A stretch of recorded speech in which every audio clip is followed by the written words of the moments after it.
버리기 아까우시면 친구들 나눠주세요. 진짜 싫어하는 사람들에게 선물로 주셔도 좋겠습니다. 안녕하세요, 김순열입니다.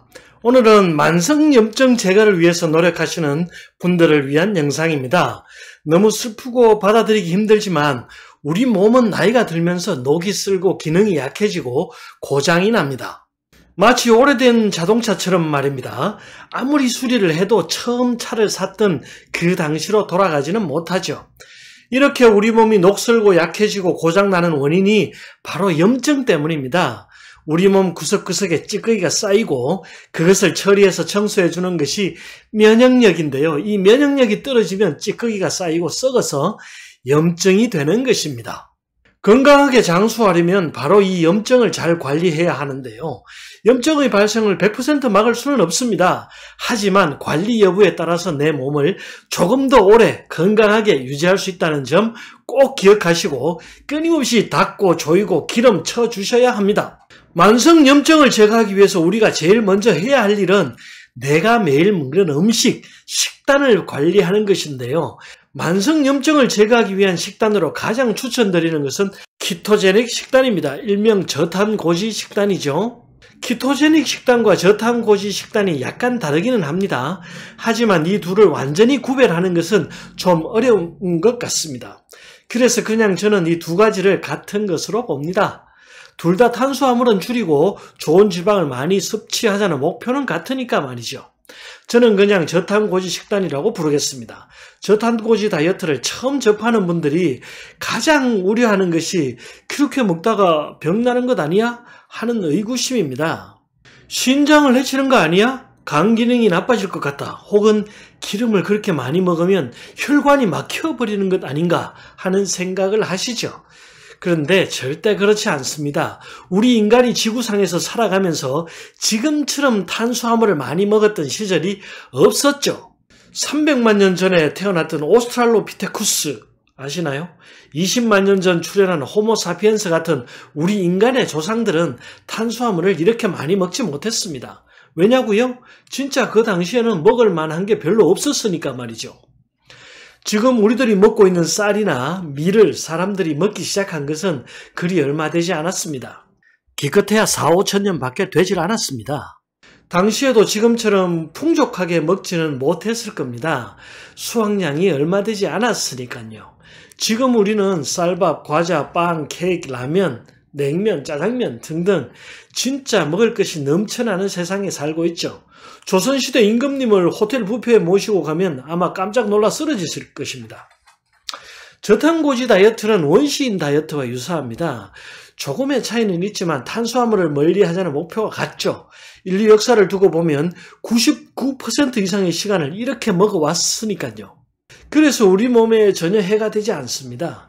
오히려 현대의 고탄수화물 식사법이 우리 몸을 망치고 있죠. 당뇨병, 고혈압과 같은 대사질환과 아토피, 비염, 천식 같은 알러지 질환, 또 폐암, 위암, 대장암 같은 암성 질환도 모두 염증에서부터 시작되는 거거든요. 염증을 유발하는 가장 큰 원인이 고탄수화물 식사인 거죠. 오늘 말씀드릴 저탄고지 키토제닉 다이어트를 시작하는 첫 번째 단계가 바로 설탕 버리기입니다. 지금 책상이나 식탁 위에 혹은 냉장고에 들어있는 설탕 든 음식들을 모두 버리는 것이죠. 버리기 아까우시면 친구들 나눠주세요. 진짜 싫어하는 사람들에게 선물로 주셔도 좋겠습니다. 설탕이 많이 들어있는 음식들이 뭐가 있죠? 탄산음료 버리세요. 과자 버리세요. 빵 버리세요. 케이크, 푸딩, 컵케이크 다 버리세요. 설탕이 들어있는지 안 들어있는지 잘 모르겠다고요? 그럼 일단 한번 먹어보시고요. 입에 달면 다 버리세요. 과일도 단 과일은 버리세요. 고당도 표시가 있는 과일은 근처에도 가지 마십시오. 꿀도 버리셔야 합니다. 천연꿀도 달죠? 천연꿀도 버리세요. 아가페 시럽도 버리시고요. 이게 1단계입니다. 설탕을 버리고 먹어서 단 음식은 다 버리는 거죠. 염증을 제거하는 저탄고지 다이어트를 시작하는 2단계는 모든 곡물을 멀리하는 것입니다. 어떤 곡물이죠? 첫 번째 밀가루입니다. 밀가루로 된 모든 음식을 멀리하고 피하세요. 설탕이 든 음식 중에 가장 많은 것이 밀가루 음식이죠. 빵, 과자, 라면, 짜장면 한 번 더 다 버리세요. 설탕과 밀가루는 우리 몸에서 염증과 알러지를 유발하는 가장 큰 원인인자입니다. 또 뭐가 있죠? 옥수수입니다. 옥수수로 만든 액상과당도 피해야 합니다. 고농축 액상과당이 들어간 음식들이 혈당을 높이고 염증 반응을 유발합니다. 먹어서 달달한 음료수는 모두 다 버리세요. 다이어트 콜라처럼 칼로리는 없지만 단 음료수도 똑같습니다. 합성 감미료가 설탕보다 더 나쁩니다. 일단 달면 다 버리세요.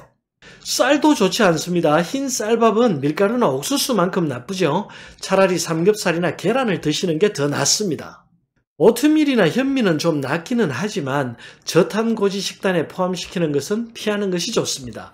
모든 곡물을 멀리하는 것이 염증을 제거하는 저탄고지 다이어트입니다.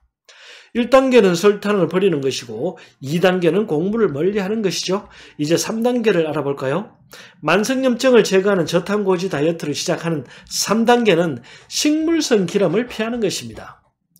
대부분의 식물성 기름이 건강에 좋지 않습니다. 카놀라유, 옥수수 기름, 해바라기 기름, 콩기름 등이 모두 오메가6의 함량이 너무 높죠. 저탄고지 식사법에서는 각종 식물성 기름을 심장병의 원인으로 봅니다. 일반적으로 알려진 불포화 지방이 좋다라는 인식과는 조금 상반되죠. 식물성 기름을 정제하는 과정에서 산화되는 문제도 있고 유전자 변형 식물에서 기름을 추출하기 때문이기도 합니다. 또 한 가지는 식물성 기름을 경화시킨 트랜스 지방인데요. 크리스코나 마가린 같은 트랜스 지방 근처에는 가지 말아야 합니다. 그럼 저탄고지 다이어트를 할 때 도대체 뭘 먹어야 하는 거죠? 고기만 먹으면 되는 거예요? 지방은 뭘 먹으면 돼? 이런 고민을 하시기 전에 제일 먼저 앞서 말씀드린 3가지만 지켜보세요. 첫 번째, 설탕을 버리고, 두 번째, 곡물을 멀리하고, 세 번째, 식물성 기름을 피하시는 거죠. 그럼 여러분은 이미 염증을 제거하는 저탄고지 다이어트를 시작하고 계신 겁니다. 저탄고지 다이어트, 키토제닉 다이어트로 만성염증 없는 건강한 삶 되시기를 기원드립니다. 감사합니다. 구독과 좋아요 눌러주시고 많은 분들과 영상 공유 부탁드립니다. 더 좋은 내용으로 다시 찾아뵙겠습니다.